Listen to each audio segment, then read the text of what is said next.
Hello, hi. This is another class.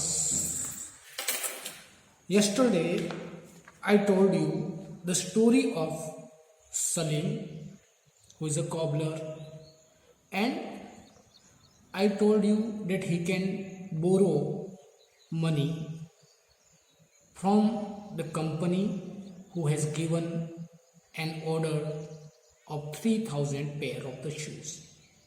Second choice Salim has, he can take or he can borrow the money from the raw material sellers. And I asked you, if at the place of Salim you were, then what were you do? आप अगर सलीम की जगह होते तो किससे उधार लेते? Manufacture company से उधार लेते या कच्चा पदार्थ बेचने वाले से उधार लेते? कल की कहानी, कल का पार्ट देखिएगा, उसके बाद में हम बात करते हैं।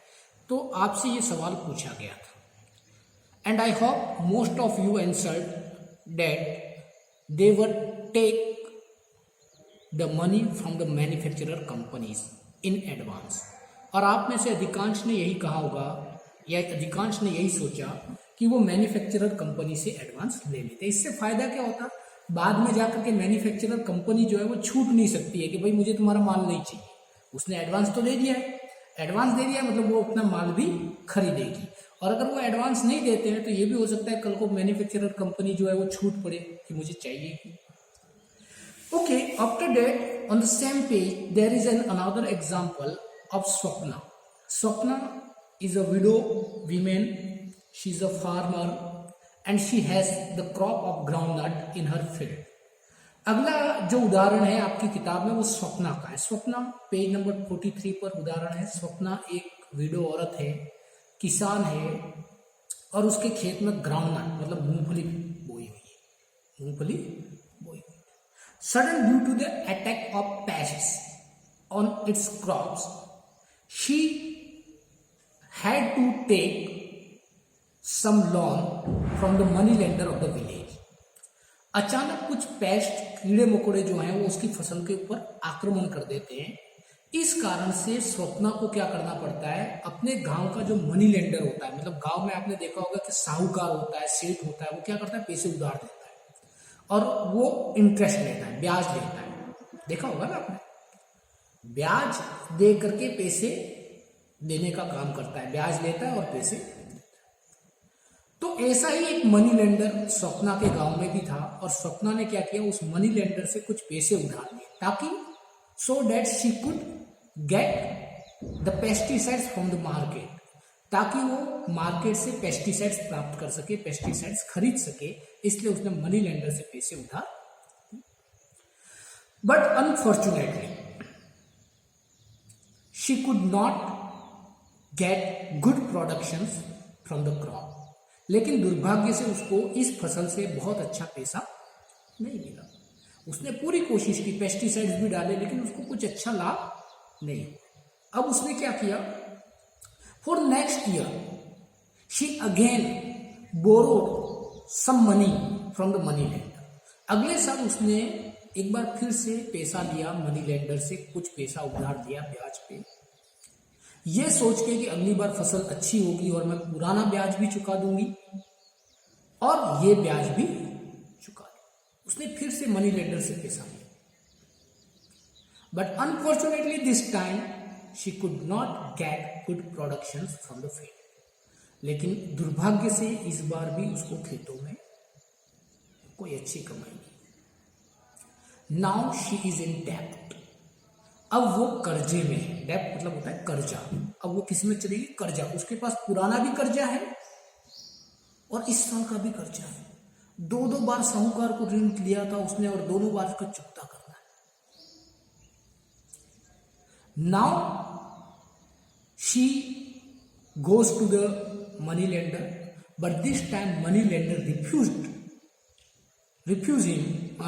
हर टू लेंड द मनी। वो दोबारा मनी लेंडर के पास गई कि अगली फसल के लिए फिर से पैसे दे दो, पिछली 2 फसलें तो खराब हो गई। साहूकार ने मना कर दिया, बोला ना, पहले का पैसा चुकाओ तब अगला लोन मिलेगा। This is not the conditions of Swapna, this is not only the condition of the Swapna. ये केवल स्वप्न का कंडीशन नहीं है। Thousands of farmers in our villages have been facing same problem. Bharat के हजारों किसान जो हैं वो इसी समस्या से जूझ रहे हैं और लंबे समय से जूझ रहे हैं। क्या? Generally they take money from the money lender and they can not get good refund from the productions. वो हर साल मनी लेंडर से पैसे उधार लेते हैं और वो अच्छे से प्रोडक्शन नहीं प्राप्त करते हैं due to the natural factors. कभी बारिश ज़्यादा हो गई, बारिश कम हो गई, खेती बिगड़ गई, कीड़े पड़ गए, मकोड़े पड़ गए। इन सब के कारण से अगर खेतों में फसल अच्छी नहीं हुई तो क्या होता है? क्या होता है? वो कर्जे में पड़ जाते हैं। तो हमारे गांवों की ये सपना की कहानी नहीं है, गांवों की आमतौर पर यही कहानी है, ऐसे ही चलता है अपने गांव। और कई बार किसान जो है वो इस कर्जे के कारण आत्महत्या कर लेते हैं, पूरे के पूरे परिवार आत्महत्या कर लेते हैं। अक्सर महाराष्ट्र और विदर्भ की घटनाएं, बदनाम है ये क्षेत्र, महाराष्ट्र में एक विदर्भ करके जगह है, वहां अक्सर अकाल पड़ता है और लोग बाग क्या करते हैं, किसान क्या करते हैं, आत्महत्या कर देते हैं, कर्जे के कारण आत्महत्या की। आप अखबार में देखते होंगे। ये बड़ी गंभीर समस्या है। It's a serious issue for the government.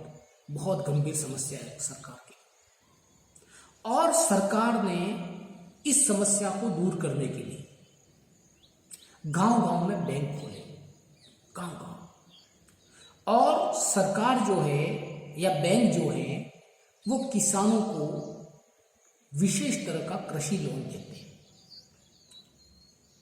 Banks provides agriculture loans to farmers.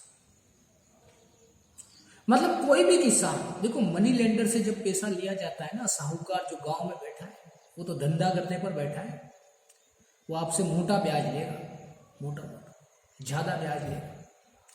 लेकिन बैंक्स जो हैं वो जब आपको लोन देंगी तो उसके ऊपर बहुत बड़ा ब्याज नहीं लेती, बहुत कम ब्याज लेती।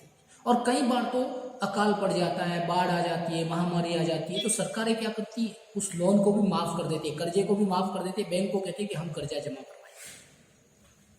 तो यहां पर बैंक के पास लोन लेने में फायदा है, फायदा है ना। साहूकार तो माफ नहीं करेगा, चाहे अकाल पड़ जाए, कुछ भी पड़ जाए, वो तो लेगा लोन वापस।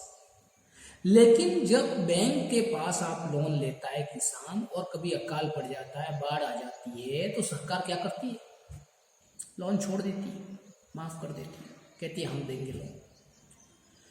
तो यहां पर हमने एक नई चीज दी कि banks are available in our villages which can provide loans to our farmers. But still now number of farmers have been taking loans from the money lenders of the villages।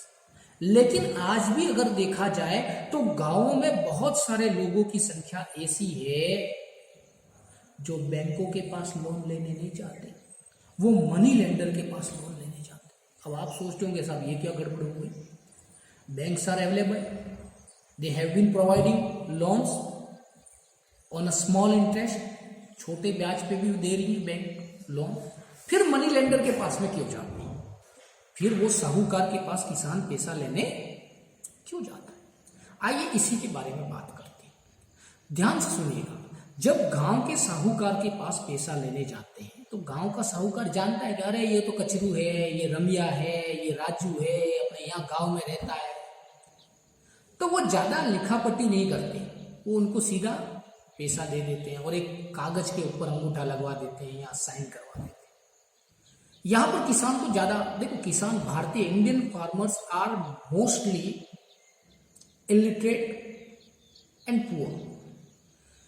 वो बैंक की formalities में पढ़ना नहीं चाहते, वो चाहते हैं कि साहूकार है, अंगूठा लगवाएगा, पैसा दे देगा, खेल खत्म। लेकिन जब वो बैंक में जाते हैं, जब किसान बैंक में जाता है, मैंने कहा इलिटरेट है, तो बैंक मैनेजर तो उसको जानता नहीं, बैंक मैनेजर कहेगा कि भैया कागजी कार्रवाई कर, आधार कार्ड ला, राशन कार्ड ला, खाता खुलवा, फिर कोलेट्रल ला। कोलेट्रल मतलब होता है आप जब कभी किसी से लोन लेने जाते हैं तो उसके बदले में एक गारंटी रखी जाती है कि भैया तू कुछ गिरवी रख, जिसको गिरवी रखना बोलते हैं। तो जब बैंक में जाता है तो बैंक में there are several formalities in the banks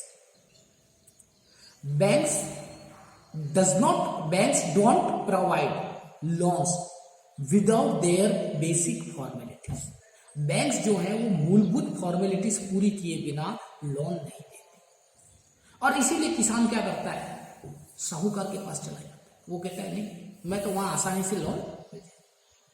now there is a question, which type of formalities are in our banks to have the loan.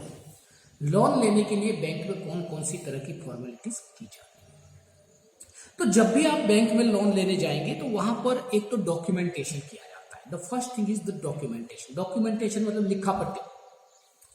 Bank लिखवाता है कि मैंने इतना ब्याज लिया, इतना पैसा लिया, इतना ब्याज दूंगा, इसके ऊपर ये करूंगा, वो करूंगा।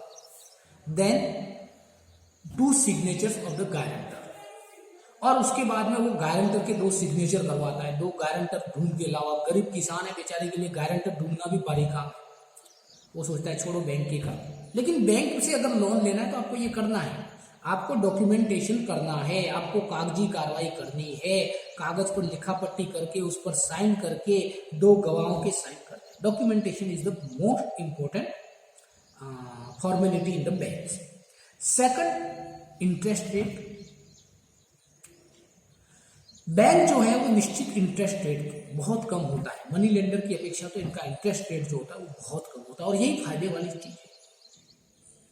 तो जब भी मनी लेंड करने जाते हैं, पैसा उधार लेने जाते हैं बैंक से, तो वहां पर इंटरेस्ट रेट देखा जाता है। And in different banks this interest rate might be different. अलग अलग बैंक में ये जो इंटरेस्ट रेट है वो अलग अलग हो सकता है, अलग अलग हो सकता है, पॉसिबल है। कहीं कम ब्याज, ज्यादा, ये किसान को तय करना है कि उसको कहां से ब्याज, कहां से मनी लेंड करनी है। जहां कम ब्याज मिलेगा वहां से मनी लेंड कर सकता है। Third is, I have told you about the collateral. Collateral मतलब गारंटी, जिसको गिरवी रखना कहते हैं ना। कई बार किसान जमीन गिरवी रख लेता है, कई बार ट्रैक्टर गिरवी रख लेता है, कई बार मकान गिरवी रख लेता है। तो कोलेट्रल एक सी गारंटी होती है जो बैंक अपने पास रखना पसंद करता है, ताकि अगर कभी उसने पैसा नहीं चुकाया तो उस कोलेट्रल, उस गारंटी को बेच करके बैंक अपना पैसा वसूल कर सके। मैंने ट्रैक्टर गिरवी रख लिया, मतलब ट्रैक्टर रहेगा तो मेरे पास, लेकिन उसके कागजात जो हैं वो रहेंगे बैंक के पास। और अगर मैं वापस नहीं चुका पाता ऋण, तो बैंक क्या करेगी, मेरा ट्रैक्टर बेच के पैसा कमा लेगी। समझते इस चीज को। And fourth is the mode of repayment. Mode of repayment का मतलब है कि how will a farmer repay his loan। Farmer जो है वो अपना लोन कैसे चुकाएगा। भाई 1000 रुपया लोन लिया तो रोज रोज हर महीने 100 रुपया चुकाऊं, हर महीने 200 चुकाऊं, हर महीने 500 चुकाऊं, ये फार्मर को डिसाइड करना होता है। तो जब भी हम लोन बैंक से लेने जाते हैं तो हमें कुछ फॉर्मेलिटीज पूरी करनी होती है। उन फॉर्मेलिटीज के बारे में मैंने बताया। इंटरेस्ट रेट की फॉर्मेलिटीज होती है वो पूरी करनी होती है, कोलेट्रल की फॉर्मेलिटीज पूरी करनी होती है, डॉक्यूमेंटेशन पूरा करना होता है, और the farmer has to decide the mode of repayment. So आज हमने क्या पढ़ा, हमने स्वप्ना का उदाहरण लेकर के ये पढ़ा कि कैसे किसान उधार लेते हैं मनी लेंडर से, और जब उधार नहीं चुका पाते हैं तो वो कर्जे में डूब जाते हैं। तो सरकार ने बैंकों की व्यवस्था की, और बैंकों के माध्यम से वर्तमान में कई किसान जो है वो लाभान्वित हो रहे हैं। हाँ, इसमें फॉर्मेलिटीज ज्यादा है, इसलिए आज भी भारत में कई सारे किसान जो हैं वो बैंक की अपेक्षा मनी लेंडर से, मतलब साहूकार से पैसा लेना पसंद करते हैं। आप इस वीडियो को देखिएगा, लाइक कीजिएगा, पसंद कीजिएगा, चैनल को सब्सक्राइब कीजिएगा। मैं उम्मीद करता हूं आपको ये चैप्टर पसंद आया होगा। ये हमारा 5वां पार्ट था इस चैप्टर का। जल्द ही हम फिर मिलेंगे। धन्यवाद।